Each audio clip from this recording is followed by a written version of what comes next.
අපි මේ ඇතුල් වෙලා ඉන්නේ යම්කිසි ආකාරයක මේ අර්බුද වලින් අපේ ජීවිතයත් අපි දේශපාලනය කරන සංවිධානත් මේ සියල්ල කලබවාලන තත්වයකට. උදාහරණයක් කිව්වොත් දැන් අපි මේ ඉන්න ශාලාවට අර කෙරවල ඉන්න තියෙන ජනේලෙන් හදිසි සර්පෙක් ඇතුළට ආවොත් මෙතන තියෙන පිළිවෙල වෙනස් වෙනවා. සමහරු පුටුවට නගිනවා, සමහරු එළියට දුවනවා, තව කෙනෙක් පොල්ලක් හොයන්න දුවන්න පුළුවන්. මෙහෙම අපේ සාමාන්‍ය පිළිවෙල වෙනස් වෙනවා. දැන් අර්බුද කාලයක තියෙන විශේෂත්වය තමයි ඒ අර්බුද කාලේ හැම වෙලාවෙම මේ පිළිවෙල වෙනස් වෙන, අපි හදාගන්න පිළිවෙල වෙනස් වෙන සිදුවීම් වෙනවා. අපි හදාගත්ත විග්‍රහය යලි යලි සකස් කරගන්න වෙන සිදුවීම් අපි ඉස්සරහට එනවා. මේක මම හිතන්නේ ආරම්භයේ එක්තරා ආකාරයක මේ වසංගතය. වසංගතය තමයි මේකේ පළවෙනියට එන්නේ අපිට ඇතුළු වෙච්ච විෂය අපේ ජීවිතේට. ඊළඟට මේ උද්දමනය පෞගිය මාස කිහිපය තුළ එනකොට. දැන් ඒකත් එක්ක ඇවිල්ලා තියෙන මහජන ආවේගය, මම කැමති එක මහජන ආවේගයක් විතර හඳුන්වන්න. එතන අරගලයක් තියෙනවා. නමුත් මූලික වශයෙන් ගත්තාම එතන යම් කිසි ආකාරයක ආවේගයක් තමයි මිනිස්සු ගිලිට ඇවිල්ලා තියෙන්නේ. දැන් අපි ඉස්සරහට ගිහින් ඊට කලින් ගුරු අරගල තිබුණා, ශිෂ්‍ය අරගල තිබුණා. මේවා හරහා මගේ මේ මෑත ඉතිහාසයේ සැලකුවාම දැන් අපිට විවිධ විෂයන් ඉස්සරහට තවත් ඇතුල් වෙනවා. අපිට මේ සාකච්ඡාව වැදගත් වෙන්නේ මෙන්න මේ අලුතෙන් අපිට අපේ මේ සාමාන්‍ය පිළිවෙල අවුල් කරන, අපි හිත ගන්න ඕන තැන මොකද්ද කියලා හරියට තීරුම් කරගන්න බැරි කරන විවිධ අවස්ථාවල ඇතුළේ මේ කුණාටු නැත්තම් අපිට මේ ඇතුළේ වෙන විවිධ සිද්ධි, විවිධ දේශපාලන ප්‍රවණතා අවස්ථා කොහොමද අපි හරියට යම්කිසි වැඩපිළිවෙලකට සම්බන්ධ කරගනිමින් අපි ඒකට සම්බන්ධ වෙන්නේ. මම හිතනවා මේක තමයි අද දවසේ දේශපාලන විෂය. මොකද අද සහෝදරයන් මතු කරා වගේ අපි අද වෘත්ති සමිති සාකච්ඡාවට සම්බන්ධ වුණා. ඒකෙත් සාකච්ඡාට ආපු ප්‍රධාන ප්‍රශ්න දෙකක් තියෙනවා. දැන් මේ මතුවලා තියෙන ගෝල්ඩ් ෆේස් එකේ සහ මේ පහුගිය ඒ ආශ්‍රිතව ආපු දේශපාලන මැදිහත් වීම වල එක පළවෙනි එක තමයි ගෝඨ ගෝව. ඒකම 225ම එපා කියලා තියෙනවා. දැන් මේ දෙකට මේකේ තේරුම මොකක්ද? දැන් මේක එක එක්කෙනාට හිතන තේරුම් විවිධ වෙන්න පුළුවන්. නමුත් අපිට පොදු තැනක් හොයාගන්නවා නම් යම් කිසි ආකාරයක මේ තිබෙන ක්‍රමය මෙතෙක් රටේ ජනතාව පාලනයට ලක් කරපු මේ ක්‍රමය, මේ පද්ධතිය ප්‍රතික්ෂේප කරන මනෝභාවයක් ඒක ඇතුළේ තියෙනවා. මේ 225 එපා කියන එක මේ එක එක්කෙනා දැන් එක එක්කෙනා එපා කියන එකද මොකක්ද කියලා නෙමෙයි මෙතන ප්‍රශ්නේ. ඒ ඇවිල්ලා තියෙන්නේ මේ ඔබ අසමත් වුණා අපේ විශ්වාසය පවත්වන්න. ඔබ අසමත් වුණා අපේ අපේක්ෂාවන් වලට සාධාරණ ඉෂ්ට කරන්න. මේක තමයි ඒක එතනින් එහාට ගිහලා සමහරු දැන් තරුණයෝ අතර වැඩිපුර කියන්නේ ගෝඨා පිස්සෙක් කියලා. මං හිතන්නේ එතනක් තියෙනවා ඒක තත්වයක්. ඒ කියන්නේ මේ ඡන්දෙ දීපු අයටම තමන් පිළිබඳ තියෙන කෝපය.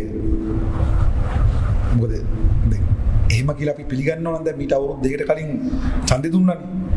එතකොට ඒකත් සාකච්ඡාවට ආයුතුයි. නමුත් එක්තරා ආකාරයක තමන්ගේ තීරණය පිළිබඳ තියෙන වෛරය, කෝපය, තමන් පිළිබඳ තියෙන කෝපයත් ඇතුලින් එළියට එනවා. අපි කෙනෙක් පැත්ත නොසලකා ඒ පැත්තට හිතුවොත් එහෙම ඒකත් එතන තියෙනවා. එතකොට දැන් අද වෙනකොට මම හිතන්නේ දැන් අද අග්‍රාමාත්‍යවරයා ජාතිය අමතන්න ලෑස්ති වෙනවා. සාමාන්‍ය ජනාධිපතිතුමාගේ ජාතිය අමතන්නේ. ඉතින් අග්‍රාමාත්‍යවරයා ජාතිය අමතනවා කියලා කියන්නේ මේ මහජන ෆෝබියාව, ජනතාව පිළිබඳ ෆෝබියාව කොයිතරම් මේ ආණ්ඩුවට උත්සන්න වෙලා තියෙනවද කියලා අපිට පේනවා. සාමාන්‍යයෙන් ඔබට මතකයි මේ ආණ්ඩුව වැඩ පටන් ගත්තේ කාර්යාල වලට කඩා පැනලා මිනිස්සුන්ට වැඩ කරන විදිහ. මම කියන්නේ ඒ රාජ්‍ය ආයතන වල තියෙන ප්‍රශ්න තියෙනවා. ඒක අපිට බැහැර කරන්න බෑ. නමුත් රාජ්‍ය ආයතන වල කඩා පැනලා ඒගොල්ලන්ට වැඩ කරන විදිහ උගන්වලා ගම් වලට ඉල ගම සමග පිළිසඳරක් කළා. මෙහෙම තමයි ආවේ. දැන් ගිහිල්ලා තියෙන තෙන්ට. ඒගොල්ලෝගේ අර්බුදය. හැබැයි ඒ අර්බුදේ තියෙද්දි අපිට වැදගත් වෙන්නේ මේ අර්බුදේ කොතැනද ගමන් කරන්නේ. දැන් මේ ඇවිල්ලා තියෙන මේ ක්‍රියාමාර්ගයක කොතෙන්ද මේගොල්ලෝ සීරු මාරු වෙන්න හදන්නේ. ඒ සීරු මාරු වීම තුළ අපි කොතැනද සීරු මාරු වෙන්නේ? දැන් මේ ජනාරගලය කියන එකෙන් අදහස් වෙන්නේ මේ ගෝල් ෆේස් අරගල විතරක් නෙමෙයි. මොකද ඒක මම හිතන්නේ සෞදරුත් මත කරා. ඒකේ යම්කිසි ආකාරයක බහුපාන්තික ස්වරූපයක් එතන තියෙනවා. ඒ නිසා ඒකට මැදිහත් වීම සංකීර්ණයි. සරල නෑ. නමුත් අපි අපේ කොටස අපේ නියෝජනය අපි කළ යුතුයි. ඒක සංකීර්ණයි. ඒකට මැදිහත් වීමේ ක්‍රමයක් කොහොමද ඒක අර නායකත්වය ගන්නවා කියලා කිව්වොත් ඒක කොහොමද ඒකට මැදිහත් වෙන්නේ කියන එක ටිකක් සංකීර්ණ මාතෘකාවක්. නමුත් ජනාරගලය කියන්නේ එතනින් එහා ගිය දෙයක්. ඒක පුළුල් අරගලයක්. දැන් මතුවලා තියෙන ස්වරූප වගේම ඉදිරියේ තව තවත් වෙනස් ස්වරූප මතුවෙන්න පුළුවන්. මේ රාජ්‍ය අසමත් වෙනකොට රාජ්‍ය සේවකයාගේ වැටුප් ප්‍රශ්න සම්බන්ධ ප්‍රශ්න එන්න පුළුවන් ඉස්සරහට. මේ දැනට විශේෂයෙන් මේ ණය පොලි ප්‍රතිශත වෙනස් කිරීමත් එක්ක අනිවාර්යයෙන්ම ණයගත් අයට ණය ගෙවා ගැනීම පිළිබඳ ප්‍රශ්න එන්න පුළුවන් ඉස්සරහට. ඒක විසින් සුළු ව්‍යාපාරිකයින් සහ මධ්‍ය පරිමාණ ව්‍යාපාරිකයින්ගේ බිඳවැටීම් වෙන්න පුළුවන්. ඒකත් එක්ක රැකියා විරහිතභාවය වෙන්න පුළුවන්. ඒ නිසා රැකියා විරහිතයින්ගේ දවන්ත අරගල මතුවෙන්න පුළුවන්. ඒ නිසා මේ ඇවිල්ලා තියෙන දේශපාලන පැන නැගීම විවිධ ස්වරූප අත්පත් කරගෙන ඉස්සරහට යාමට නියමිතයි කියන එක තමයි අපිට බැලුවල්මට මේ තියෙන දේශපාලන තත්ත්ව ඉස්සරහට පෙනෙන්නේ. ඒ නිසා මෙන්න මේ ජනාරගලය කොහොමද අපි ඉස්සරහට අරගෙන යන්නේ? මේ දැන් මතුවලා තියෙන ස්වරූපයත් මේක ඊළඟ මතුවී හැකි ස්වරූපත් කොහොමද අපි අරගෙන යන්නේ? සහ අපි වටහා ගත යුතු තියෙනවා මේ අරගලයේ බොහෝ දෙනෙක් මේ අර්බුදයේ අරගලයයි අර්බුදයේ මේ දෙකටම යම් කිසි ආකාරයක අපි කියවීමක් අවශ්‍යයි. මේ අර්බුදය දැන් හැමෝම බලාපොරොත්තු වෙන්නේ මේක මාස 6කින් විසඳෙයි කියලා. මාස 2කින් 3කින් විසඳෙයි කියලා. දැන් මේ දවස්වල තියෙන්නේ දැන් අර නන්දලාල් වීරසිංහ මහත්මයා හිටලා ඉන්නවා. ඔහු මහා බැංකුවේ වැඩ බාරගෙන ඉතන ඔහු සම්බන්ධ කවි සීපද කියන යුගයේ තමයි අවිල්ලා තියෙන්නේ. ඔහු සම්බන්ධ අපිට පේනවා මාධ්‍ය වාර්තා එනවා. ඔහු ආවා ගුවන්තොට වලින් බැස්සා. ඔහු කෙලින් කතා කරා. ඔහු ඇත්ත කිව්වා. මෙහෙම දැන් ඔහුගේ ප්‍රකාශ සම්බන්ධ බොහොම දවස ගන්න ප්‍රවෘත්තිමය වෙන්න පටන් ගන්න තියෙනවා. නමුත් අපි දන්නවා ඔහුගේ සහ ඔහු මැදිහත් වී ළඟට යන ක්‍රියාවලිය මේ රටේ ආර්ථිකයත් ජනතාවත් කොතැනද ගෙනියන්නේ කියලා. ඒ නිසා මේ අර්බුදයේ විසඳිය හැකිද? දැන් අපිට කොච්චරක් ගෙවන්න තියෙනවද ණය? දැන් ඩොලර් අර්බුදයක් තියෙනවනේ. මේ ඩොලර් අර්බුදයට බලපාලා තියෙනවා ප්‍රධාන වශයෙන් ඩොලර් අර්බුදය නිසා අපිට ණය ගෙවා ගන්න බෑ. මේ අවුරුද්දේ ගෙවන්න තියෙනවා ඩොලර් බිලියන 7.7. බිලියන 7.7. මිලියන නම් 7714. ලබන අවුරුද්දේ බිලියන 6.293. 2024 බිලියන 6ක් ගෙවන්න තියෙනවා. 2025 බිලියන 7.2ක් ගෙවන්න තියෙනවා. 2026 බිලියන 4.8ක් ගෙවන්න තියෙනවා. සාමාන්‍යයෙන් මේ රටේ ආර්ථිකයේ නිරෝගී කියලා කියන්නේ මේ ආපු තත්ත්වය අර කලින් අපි කිව්වා වගේ තත්ත්වෙ තියෙද්දි ගෙව්වේ ඩොලර් බිලියන 1යි උපරිමත් 2යි. ඩොලර් බිලියන 2ක වගේ ණය ගෙවාගෙන ආපු ආර්ථිකයට රුපියල මෙතරම් අප්‍රමාණ වෙලා තියද්දි ඩොලර් බිලියන 7 ගානේ සාමාන්‍යයෙන් අපිට ගෙවන්න වෙනවා ඉදිරි අවුරුදු කිහිපෙ තුල. මේක ගෙවන්න බෑ. දැන් මේකට කරන්න හදන්නේ ලෝන් එක රීස්ට්‍රක්චර් කරන්න. දැන් IMF එකත් එක්ක සාකච්ඡා කරන්නේ. ඒකට IMF එකේ මේගොල්ලෝ දැන් අද ගිහිල්ලා තිනවා IMF සාකච්ඡා වලට ඩොලර් බිලියන 3ක් ඉල්ලනවා. ඒ කියන්නේ මේ හිත අනිද්දා ගත කරගන්න. ඊළඟට ඩොලර් මේ ණය අවුරුදු කීපයකට කල් දා ගන්න. අවුරුදු කීපයකට කල් දාගත්තත් පැහැදිලිවම මේ ණය නැවත ගෙවන්න වෙනවා. ඒ කල් දාන කොන්දේසිනෝ සමහරට නැවත තව පොලි වාරයක එකතු වෙන්න පුළුවන්. ඒව නැවත එනවා. ඒ නිසා ප්‍රශ්නේ ටිකක් පස්සට දැම්මත් නැවත අරබුද එනවා. අපි ඇවිල්ලා තියෙන්නේ එක්තරා ආකාරයක පරිසමාප්ත යුගයකට. මේ මෙතෙක් අරගෙන ආපු මේ සමාජ ආර්ථික ක්‍රමය අවසාන අධීරයකට තමයි මේ ඇවිල්ලා තියෙන්නේ. ඉතින් ඒක අවසන් කෙරෙන්නේ මොන විදියටද කියන එක තීරණය වෙන්නේ මේකට මැදිහත් වෙන විදිහක්. ඒ ඉරණම කොටලා නැහැ. ඒ ඉරණම කොහොත් ලීවිලා නැහැ. ඒක ෆැසිස්ට්වාදීන් වෙන්න පුළුවන්. අපි ජනප්‍රිය විදිහට කියනවා වගේ. ඒක හමුදා පාලනයකින් ඉවර වෙන්න පුළුවන්.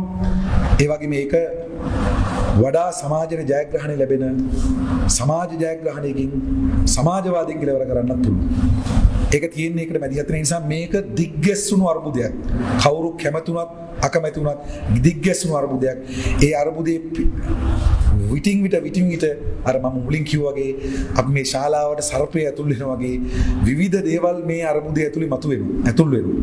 ඒ නිසා ඒ දේවල් ඇතුලේ තමයි අපිට මේ සම්බන්ධයෙන් ඉස්සරහට මැදිහත් වෙන්න වෙන්නේ. ආණ්ඩුව දැන් ලෑස්ති ඉන්නේ මොකටද? දැන් අපි ගෝල්ෆේස් පිටියට ගියාම අපෙන් හැමෝම අහන එකක් තමයි ඊළඟට මොකද වෙන්නේ? ගෝඨ දාලා යයිද? දැන් බැලු බැලමට පේනවා ආණ්ඩුව අඩිය පස්සට අරන් තියෙනවා කියලා. කැබිනට් එක විසිරුවා හැරලා තියෙනවා. හැබැයි මේ අඩිය පස්සට ගැනීම ජනාධිපති ධූරය අතාරින් දක්වා නෙමෙයි මේ අඩිය පස්සට අරන් තියෙන්නේ. නැවත ශක්තිමත් වෙලා ප්‍රතිපහාරයට යනවා.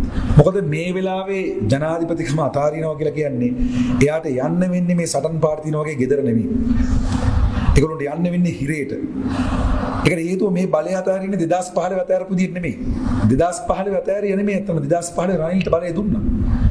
ඒ දෙකොට රනිල් සහ මේ බලය දීපු කණ්ඩායම අතර එකඟතාවයක් තිබුණා. ඒ එකඟතාවය තමයි අපි දැක්කේ. ඒ එකඟතාවට අනුව තමයි රාජපක්ෂලාට කිසිම ප්‍රශ්නයක් සිද්ධ නොවුනේ. හොරගම් කරපු සල්ලි ගැන කතා කරලා බලයට ආවට රනිල් එක්ක තිබිච්ච එකඟතාවය තමයි ක්‍රියාත්මක වෙන්නේ.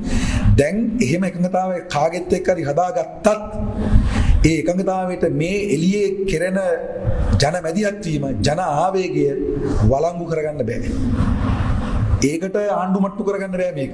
ඒ නිසා මේ වෙලාවේ බලය අතාරනවා කියලා කියන්නේ හිරේට යන්න වෙනවා කියන එක. ඒ නිසා ඒගොල්ලෝ උපරිම උත්සාහ ගන්නවා බලය අත් නොහැර මේකට ප්‍රතිපහාරයට ලෑස්ති වෙනවා. ඒක තමයි මේ අරගලී ඉන්න බලවේග අඳුරගත යුතු ප්‍රධාන කාරණේ. කොහොමද ප්‍රතිපහාරයට ලෑස්ති වෙන්නේ? දැනට ඒගොල්ලෝ කරන්නේ දේශපාලන ක්‍රියාමාර්ග වලට අවතීර්ණ වෙන එක නෙමෙයි. ඒ සඳහා අපිට පේනවා දැන් මම හිතන්නේ මේ වෙලාවේ ධනේශ්වර පන්තියේ පැත්තෙන් ඊටාම ප්‍රබලම යෝජනා ඉදිරිපත් කළ දෙන රනිල් වික්‍රමසිංහ. ඔහු යෝජනා දෙකක් ගෙනල්ලා තියෙනවා. පළවෙනි එක මුලින් ඉඳලම කිව්වා IMF යන්න කියලා. දැන් ඒක ක්‍රියාත්මක වෙනවා. දෙවෙනි යෝජනා තමයි අන්තර්පාලන ආණ්ඩුවක් ගොඩනගන්න කියලා.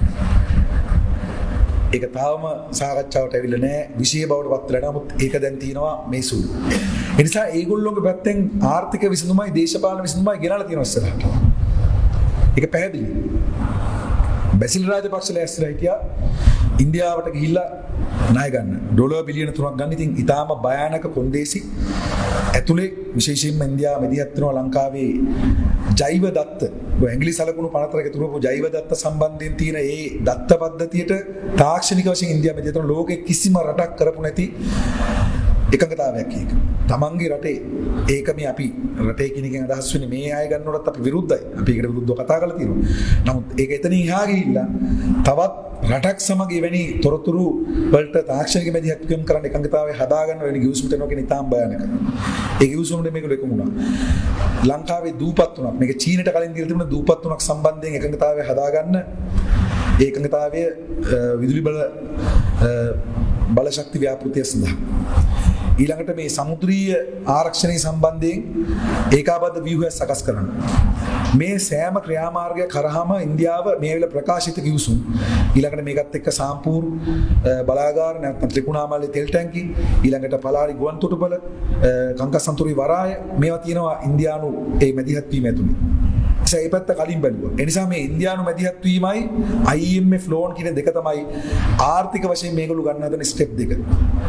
පියවර දෙක. ඒතර මේ පියවර දෙක ඇතුලේ නැවත ශක්තිමත් වෙලා තමයි ඊළඟ ක්‍රියාවලට යන්න හදන්නේ. ඒකෙන් අදහස් වෙන්නේ මේ පියවර දෙක ගත්ත පරිදි මේ ආර්ථික අර්බුද විසඳනවා කියලා. ටිකක් අනිත් පැත්තට අපි ගන්න ඕනේ. මොකද ඒකට හේතුව මේකේ තරම් විශාල අර්බුදයක්. මොකද මේ ඉන්දියාවෙන් ගන්න මොනවද ණය? ඒ ණය වලට නැවත අපිට ආපහු ණය වැඩි වෙනවා. ඉතින් ණය වැඩි වුණොත් නැවත අපිට අර්බුදේ ආපහු හම්බ වෙනවා. නමුත් ඒ ණය ගණිතදී ණයවල කොන්දේසිත් එක්ක ඉන්දියානු මැදිහත් වීම ප්‍රබල වෙනවා. ඒ නිසා අද මේ IMF මැදිහත් වීම හරහා එන අභියෝග ඉස්සරහට විශේෂයෙන් රාජ්‍ය ආයතන 39ක් ප්‍රතිව්‍යුහගත කරන්න යෝජනා කරනවා. අනිවාර්යෙන් මේ IMF මැදිහත් වීම ඇතුළේ එන්නේ ආදායම් සහ වියදම් අතර ප්‍රශ්න විසඳීම. ඇකවුන්ට්ස් ප්‍රශ්නයක්. ගිණුම් කරන පිළිබඳ ප්‍රශ්නයක්. වියදම් අඩු කරන්න ආදායම් වැඩි කරන්න. රජයේ ආදායම් වැඩි කරන්න බදු ප්‍රතිපත්ති වෙනස් කරන්න. රජයේ වියදම් අඩු කරන්න. මෙන්න මේ ආයතන මෙහෙම මේ ආයතන ප්‍රතිව්‍යුහගත කරන්න. තෙල් සම්බන්ධයෙන් පාලන මිල ඉවත් කරන්න. ඒක වෙළඳපළට බාර දෙන්න. අධ්‍යාපනයේ සෞඛ්‍ය සුබ සාධන පහසුකම් වලට වෙනත් උත්තර ගේන්න. සුබ සාධන අත්‍යවශ්‍ය ප්‍රජාවට විතරක් දෙන්න. ඊට වඩා සුබ සාධන නවත්තන්න.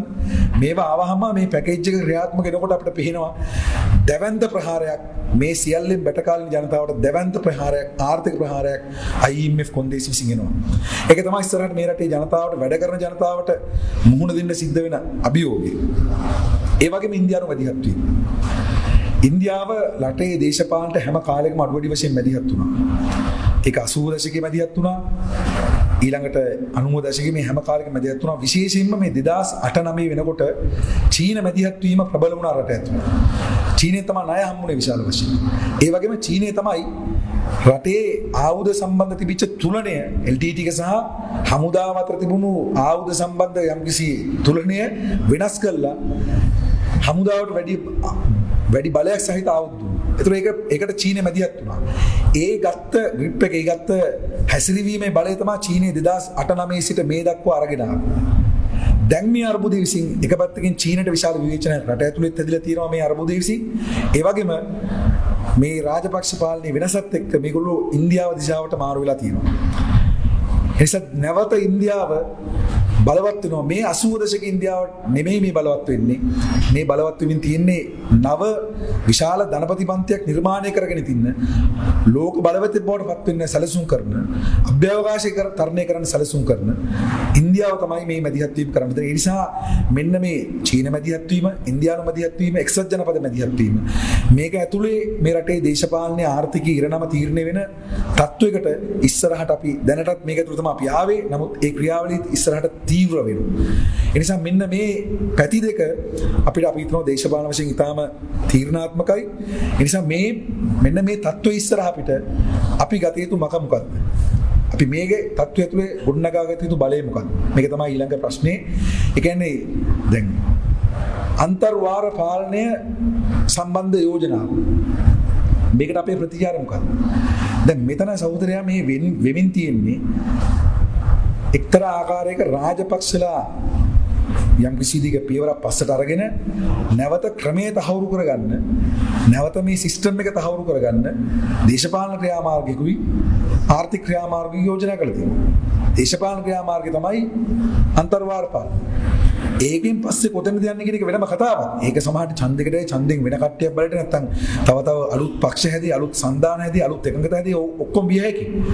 හැබැයි ඒක ඇතුලේ සිද්ධ වෙන්නේ ක්‍රියාමාර්ග දෙක ඇතුලේම සිද්ධ වෙන්නේ නැවත මේක තහවුරු වෙන එක.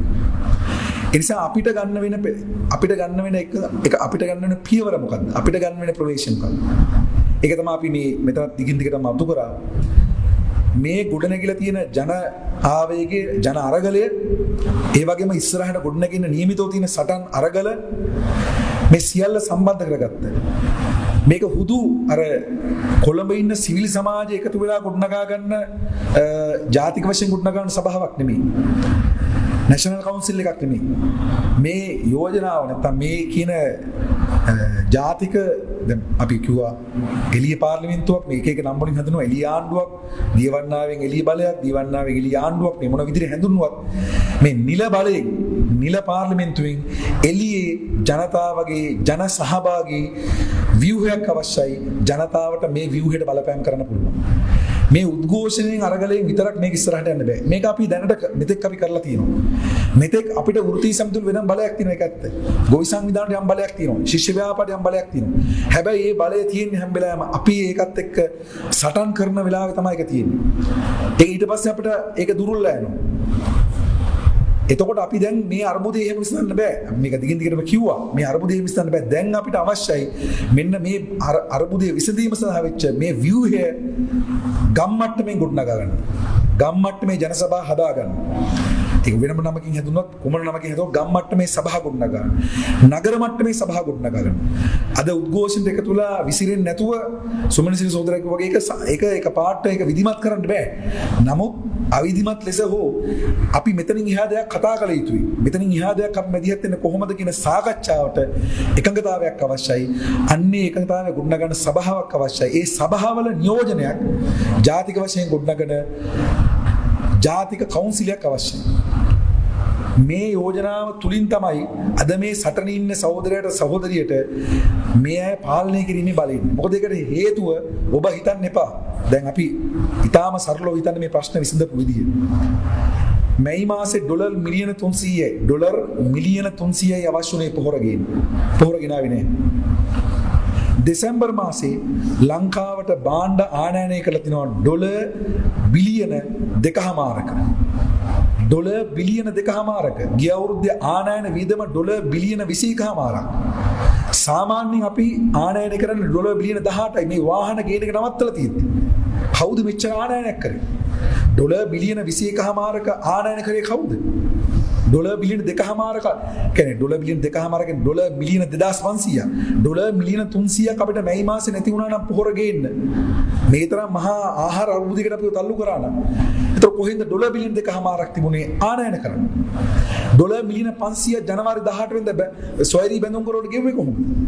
මෙතන ප්‍රශ්නේ මේ අර්බුදය ඉස්සරහ අපිට කාවද කියන්නේ නැව ගිලින්නනවා ඒ නැවෙන් කාවද එළියට දාන්නේ කියලා ප්‍රශ්න. ඒතර මේගොල්ලෝ කලින්ම තීරණය කරා ගොවි ජනතාව එළියට දානවා කියලා. සුළුපටු ගානක් 10000ක් 20000ක් ලක්ෂ ගානක් එළියට දැම්මා. ඒක තමයි ගොවි ජනතාව මුණ දීපු තත්ත්වය. ඒකට මේ කෘෂිකාර්මික කලාපවල තියෙන මේ හරිත විප්ලවය විසින් ආපු ප්‍රශ්නේ පාවිච්චි කරා. ඒ ප්‍රශ්න උත්තරයක් හම්බෙලා නැහැ ඒකේ. ඒ ප්‍රශ්නේ පාවිච්චි කරා. හැබැයි තර්කය හදන්න. නමුත් හරයෙන් ගත්තොත් එහෙම ආණ්ඩුව පොහොර සම්බන්ධ වගකීමින් ඉවත් වුණා. දැන් ඒක තමයි වෙලා තියෙන්නේ. දැන් පොහොර ආනයනය කරනවා පොහොර සහනාධාරය නැහැ. වගකීමින් ඉවත් වුණා. එතකොට මේ විදිහටම තමයි ඉස්සරහට මේ ප්‍රශ්නෙට උත්තර හොයන්නේ. අන්තර්පාලන ආණ්ඩුවවත් මොන ආණ්ඩුවවත් මේ උත්තර හොයන්නේ. ඒ නිසා අපිට අවශ්‍යයි බලයක් ගොඩනගන්න. ඒකට ඉතිහාසයේ අමිල අවස්ථාවක් කියලා තියෙනවා. දැන් සමහරු කියනවා විප්ලවයට අවස්ථාවක් කියලා තියෙනවා. නේ අපි ඒක පස්සේ හිතමු. දැන් අපිට අමිල අවස්ථාවක් ඇවිල්ලා තියෙනවා. උචිත අවස්ථාවක් ඇවිල්ලා තියෙනවා. මේ මහ ජනතාවගේ බලය පාර්ලිමේන්තුවෙන් එළිය මේ නිල ව්‍යුහයෙන් එළිය සංවිධානය කරගන්න. ඒ සඳහා අවස්ථාවක් ඇතිවෙනවා. අපි ඉස්සෙල්ලා එතන තමයි බලන්න ඕනේ. ඒ අනගිය අවස්ථාවට තමයි අපි ඉලක්ක කරන්නේ. ඒ නිසා අපි හිතනවා එන්න ඒ විසඳුම අවශ්‍යයි. ඒතර සමහරව අහනවා හරි IMF නොගින් මොකද කරන්නේ? ඉතින් අපි IMF යන්න කියලා ඒ උත්තරේ හදලා දෙනවද? ඇයි අපි ප්‍රශ්න කරන්නේ නැත්තේ? මේ උන්ඩියල් මාකට් එක. මේ ලංකාවේ විනිමය පනත් උල්ලංඝනය කරලා මේ මුදල් සංසරණය පිළිබඳ වගකිය යුතු කවුද? වගකිය යුතු කවුද? කිසිම මුදල් ඇමතිවරයෙක් ඉන්නවද එවැනි මුදල් සංසරණයක් අනුමත කරපු ලෝකේ? බැසිල් රාජපක්ෂගේ උන්ඩියල් මාකට් එක කිසිම ප්‍රශ්නයක් නැහැ. මොකක්ද ඒකේ තියෙන ප්‍රශ්නේ කියලා. ඒ කියන්නේ ඇයි ඒගොල්ලෝ එහෙම කිව්වේ? ඒකේ මාකට් එකේ ඉන්නේ ඒගොල්ලෝ. මේ දූෂිත ගණදුණු ඇතුළේ ඉන්නේ ඒගොල්ලෝ. කබ්‍රාල්ලා. ඒක තමයි ඒගොල්ලෝ ඒක වෙන්න දීලා බලාගෙන හිටියේ. ඒතකොට අපි අහන්නේ නැද්ද දැන් ඔක්කොම ප්‍රශ්න විසඳලා IMF එකේ ණය ටික අරගෙන එතනින් යන්න ලෑස්ති කරනවද? මේ රටේ සියලු ජනතාවගේ අයිතිවාසිකම් අතහැරලා අපි මේ කොල්ලකාපු මුදල් වලට ප්‍රශ්න කරන්නේ නැද්ද? ඒ වගේ මේගොල්ලෝ විතරක් නෙමෙයි මේ රාජපක්ෂ මේ ගජමිතුරු හවුල රාජපක්ෂත් එක්ක මේ ව්‍යාපාරික හවුලක් ඉන්නවා මේ රටේ බිලියනපතියෝ. ඒගොල්ලන්ට බදු අඩු කරා, ඒගොල්ලන්ට සහන දුන්නා, හොරගම් කරගන්න දුන්නා, ඒකාධිකාර හදලා දෙන්න දුන්නා. ඒක ප්‍රශ්න කරන්නේ නැද්ද? ඒ උපයාගත් ධනය දැන් මේ ප්‍රශ්නෙට පාවිච්චි කරන්න ඉලා අපි ප්‍රශ්න කරන්නේ නැද්ද? ඒ නිසා අපිට අවශ්‍යයි මෙතනින් එහා ගිය වෝටර් ගෝ හෝම් කියන එක ඒක තමයි දැන් තියෙන සටන් පාටේ. එතනින් එහා ගිය වැඩපිළිවෙලක් මේ ගොඩනගා ගන්න ජන සභාවල සාකච්ඡාවට ගත යුතුයි. මේ ගොඩනගා ගන්න ප්‍රාදේශීය විමනවල සාකච්ඡාවට ගත යුතුයි. එකම උත්තරය IMF කියලා කියනවා. දැන් හරි. අපි එකවතාවකත් උත්සාහ කරද්ද ලෝකේ නායකත්ව රටවල් ගණනාවක් අර්බුදෙට ඉහළ තියෙනවා. දැන් මේ වෙනකොට රටවල් ගණනාවක් මේ අර්බුදින ලෙබනනේට දැන් ඩොලර් බිලියන 3ක ණයක් දුන්නා. ඊපෙරදා. ඒ ණය දෙනකොට ඒගොල්ලෝ කොන්දේසි දැම්මා. ඒ කොන්දේසි තමයි ඒගොල්ලෝගේ තෙල් සම්බන්ධ තියෙන සියලු සමාගම් ප්‍රයිවටයිස් කරන්න කියලා. දැන් ලෝකේ තියෙනවා මෙහෙම ණය විසින් අර්බුදෙට රටවල් මේ කොරෝනා සංගතයෙන් පස්සේ. ඇයි අපි ණය සම්බන්ධයෙන් එවැනි සහයෝගිතා ව්‍යාපාරයක් පටන් ගත්තේ? ණය වලට මුහුණ දීපු රටවල් වල සහයෝගිතා ව්‍යාපාරය. එහෙම යෝජනාවක් ගත්තද? මොකද ඒකට හේතුව අපි තනියෙන් ගිහිල්ලා අපි තනියෙන් ගිහිල්ලා චීන නායකත් එක්ක කේවල් කරන්න ගියාම ප්‍රශ්නයක් එනවා. නමුත් ඒක තමයි IMF ගන්න ගන්න. හරි අපි ඒකට යනවා නම් රටවල් වල සන්දානයක් උන්නගාගෙන ණය වලින් අරබුදෙට ගිය රටවල් වල සන්දානයක් උන්නගාගෙන. ඒතකොට අපිට ඒකට මුහුණ දෙන්න යම්කිසි හයියක් එන්නේ නැද්ද? එවැනි ක්‍රියාමාර්ග සම්බන්ධ හිතලා තියෙනවද? නෑ. ඒ නිසා මේ එන්නේ තව වටයකින් මේ අරබුදේ සම්පූර්ණ බර අපි මත පටවන්න. ඒ නිසා පැහැදිලිවම අපි හිතනවා මහ ජනතාව තමන්ගේ ආර්ථික ඉල්ලීම් දේශපාලන ඉල්ලීම් හරියට අඳුර ගන්න ඕනේ. ඒ ආර්ථික ඉල්ලීම් දේශපාලන ඉල්ලීම් මත වැඩපිළිවෙල සකස් කරගත යුතුයි. විශේෂයෙන්ම දැන් මේ පැන නැගිලා තියෙන ව්‍යාපාරයේ ගොවි ජනතාවගේ ඉල්ලීම්, ශිෂ්‍යයන්ගේ ඉල්ලීම්, ඒ වගේම කම්කරුවන්ගේ ඉල්ලීම් මේ ඔක්කොම ඒකාබද්ධ කරගත්ත දැවැන්ත මහජන ව්‍යාපාරයක් බවට පත් කරගත යුතුයි. එහෙම නොවුනොත් ආණ්ඩුව හිතන් ඉන්න සමීකරණ මේක. ආණ්ඩුව හිතන්නේ සමීකරණ තමයි තෙල් ටික දීලා ගෑස් ටික දුන්නාන් පස්සේ ওই පාට බැහැපු නාගරික මැදපන්ති ආයේ ගෙවල් වලට යනවා කියන්නේ. අපි ඒක බලමු. නමුත් ඒකට හේතුව අපි බලමු කියලා කියන්නේ සාමාන්‍යයෙන් ආර්ථික ඉල්ලීම් විසඳුවාම හෝ භාගයට විසඳුවාම බලවේග පස්සට යනවා. නමුත් ඒ බලවේග දේශපාලන සටන් පාට වලට ආවම සාමාන්‍යයෙන් පසුබහින්නේ. යම් යම් විස්තර ගැලවිලා යන්න පුළුවන්. නමුත් අරගලේ රිද්මේ වෙනස් වෙන්න පුළුවන්. නමුත් පැහැදිලිවම මේ රාජපක්ෂලට නැත්තම් මේ ක්‍රමයට මේ ව්‍යුහයට රිවාපු දේශපාලන නැගීම ඒ දේශපාලන සටන් පාටේ ඒක පස්සට දාලා දාන්න බෑ මේ ආර්ථික කරුණු දෙක තුනක් විසඳීමෙන්. ඒ නිසා එතකොට අපි ගණන් හදාගත යුතුයි. අපි මේකට සැලසුමක් හදාගත යුතුයි. මේ අරගලයත් එක්ක ඒකාබද්ධ කරගන්න ඉතුරු මතුවෙන නියමිත ප්‍රශ්නත් සම්බන්ධ කරගත්ත මහජන ව්‍යාපාරයක් ගොඩනගා ගන්න මේ වෙලාවේ අපි ක්‍රියාමාර්ග හදා ගන්න ඕනේ. ඒ නිසා මේ අරගලයේ ඉස්සරහ අපිට මොකද්ද ගත යුතු ක්‍රියාමාර්ග කියලා කියද්දි බොහෝ දෙනෙක් අහද්දි හරි මොකද්ද දැන් කරන්න ඕනේ කියලා පැහැදිලිවම මේ මහජන බලය පාරෙන් එළිය ගොඩනගලා තියෙන බලය ව්‍යුහයක් විදිහට සකස් කරගන්න. මේක සභාවක් විදිහට හදා ගන්න ඕනේ. ප්‍රාදේශීය වශයෙන් ගම් මට්ටමින් නගර මට්ටමින් සහ අවසානයේ ජාතික මට්ටමේ සභාව. ඒකට කල් යන්න පුළුවන්. මේක අවුරුදු 3-4ක 5ක අරමුදයක්. ඒ නිසා ඒක හිත හදන්න ඕන කියලා කලබල වෙන්න අවශ්‍ය නැහැ. කල් යන්න පුළුවන්. අපි ඉක්මනින් හදමු. ඉක්මනින් හදන්න අපි වේගෙන් මැදිහත් වෙමු. නමුත් ආණ්ඩු වැටි පෙරලෙන්න පුළුවන් අරමුදයක් මේ ඉන්නේ. හදන ආණ්ඩු නැවට වැටෙන අරමුදයක් මේක. අපිට දිවස් කියන්න බෑ. නමුත් මේ අරමුදේ එහෙමයි ලෝකෙ මේ වෙන අරමුද ආපු රටවල් එහෙම වෙලා තියෙනවා. ඒ නිසා කලබල වෙන්න අවශ්‍ය නැහැ. කේකරන් උත්තර හදලා දෙන්න.